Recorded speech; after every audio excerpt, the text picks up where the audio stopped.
Welcome back to Matchday Live, half-time at the Amex Stadium, and what a first 45 minutes that was. Manchester City 3, Brighton 0. Phil Foden, 2 of those goals on for his hat-trick. Here to give their thoughts are City legends Michael Brown and Paul Dickov. How impressive were Manchester City there, Paul? Just carried on where we left off the last few games, especially Bruges the other night there.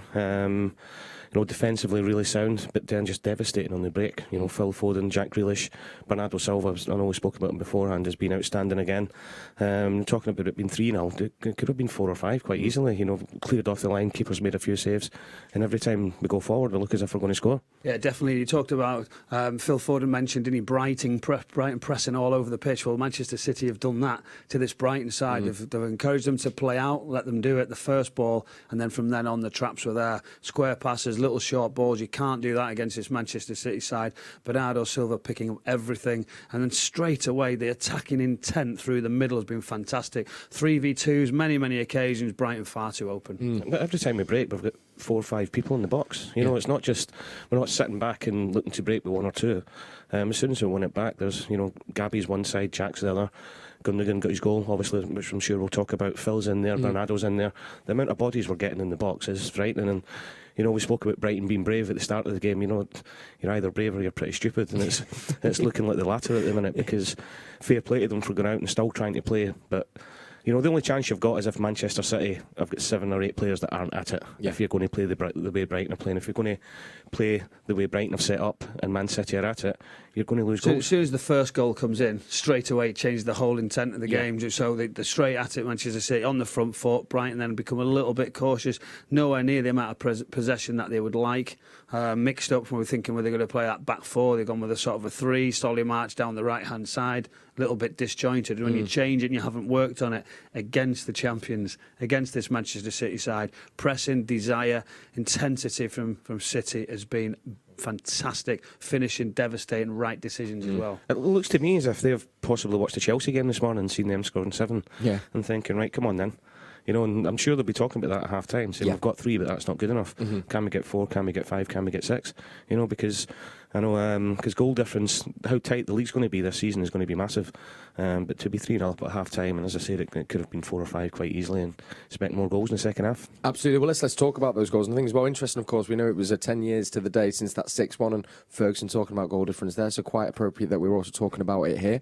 First goal, who should it be other than our captain back in the starting 11, Michael Brown?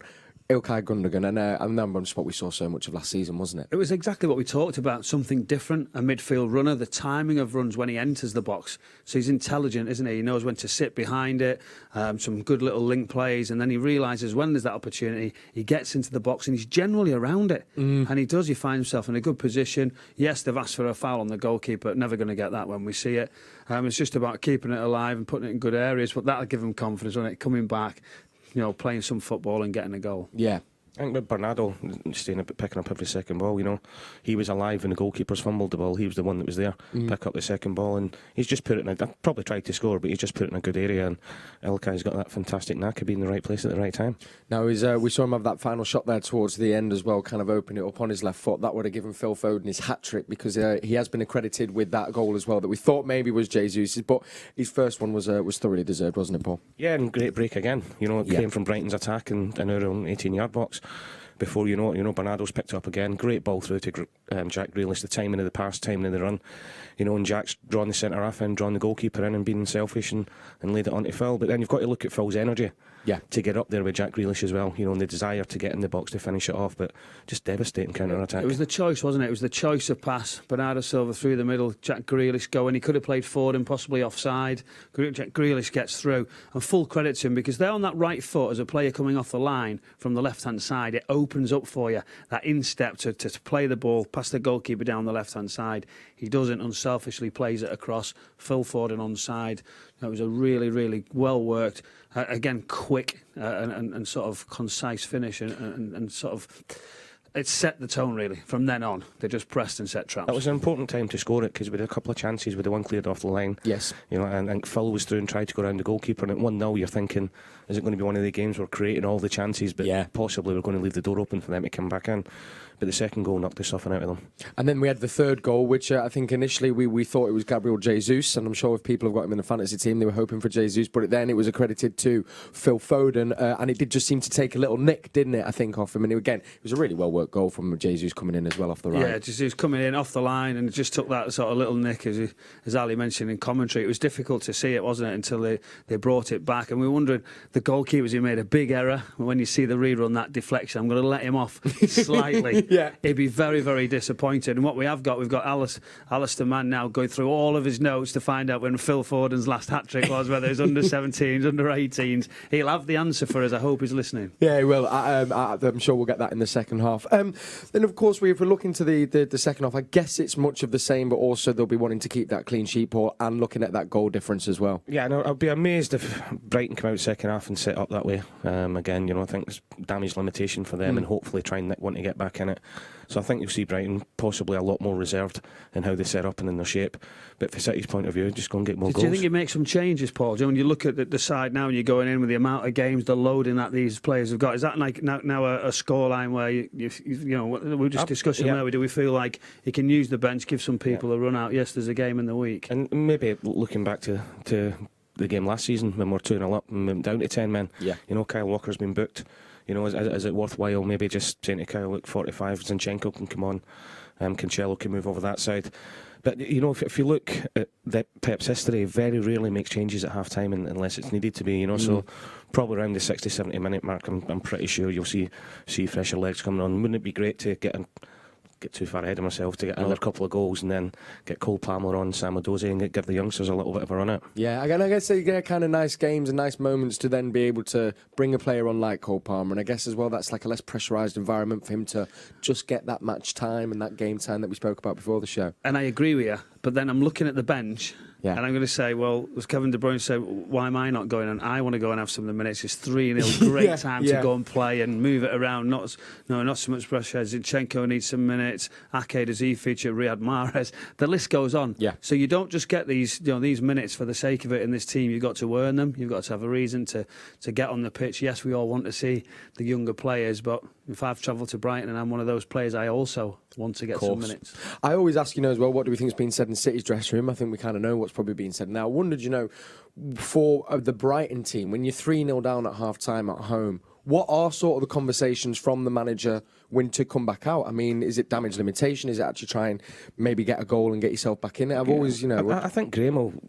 I mean, as fantastic as we have been, their goals have come from them being sloppy and giving the ball away in needless areas. So he'll probably think that all 3 goals have been avoidable, and just say cut out the stupid mistakes. But also at the same time, we've been in change rooms all the time. The manager says you just don't get humiliated now. Yeah. Go out there, win the second half. I know it's an old cliche. Give the fans something to shout about. But just don't get humiliated. I just don't know if he sees that. Sir Alex Ferguson, we mentioned in the derby 6-1, he's saying, well, we just kept trying to come back. We should have had damage limitation. We should have stayed and realised 3, 4, that's the maximum. It doesn't happen here. But at this Brighton side, I'm not so sure that Graham Potter has that in him.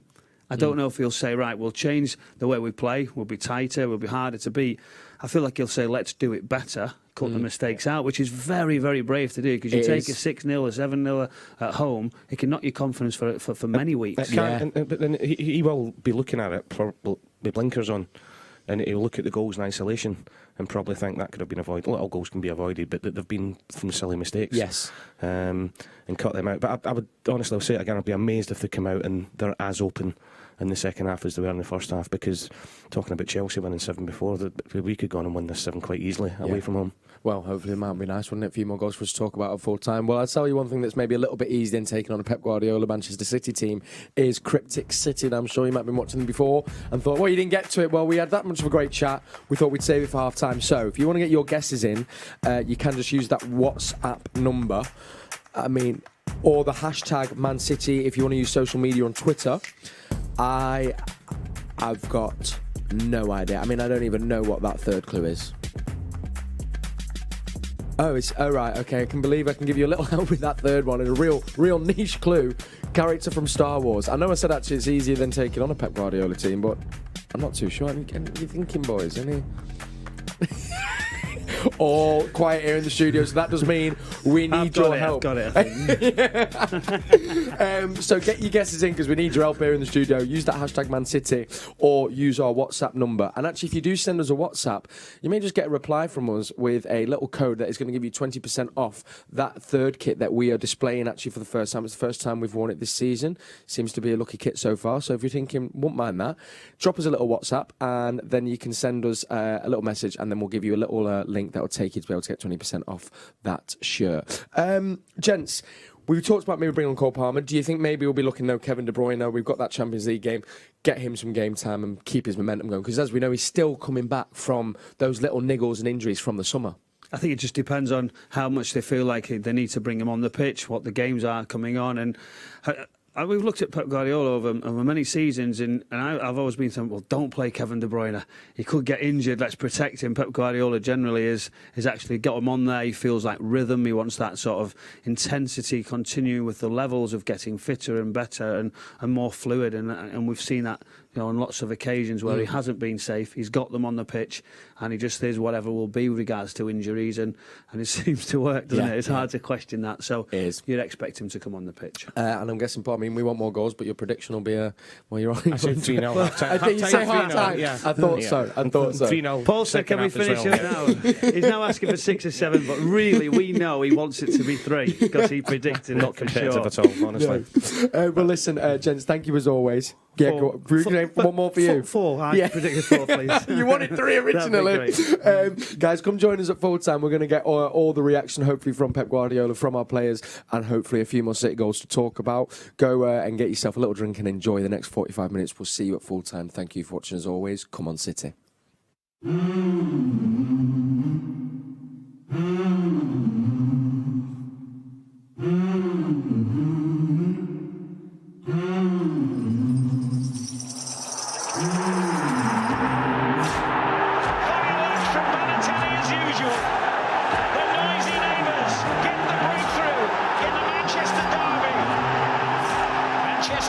Situation gets even worse.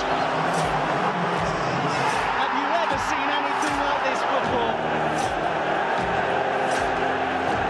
I think that we played very well. Simple as that. Yeah. Silva volleys it forward brilliantly. It is 6. The most thing that concerns me most was the goals, because you never know, goal difference may count.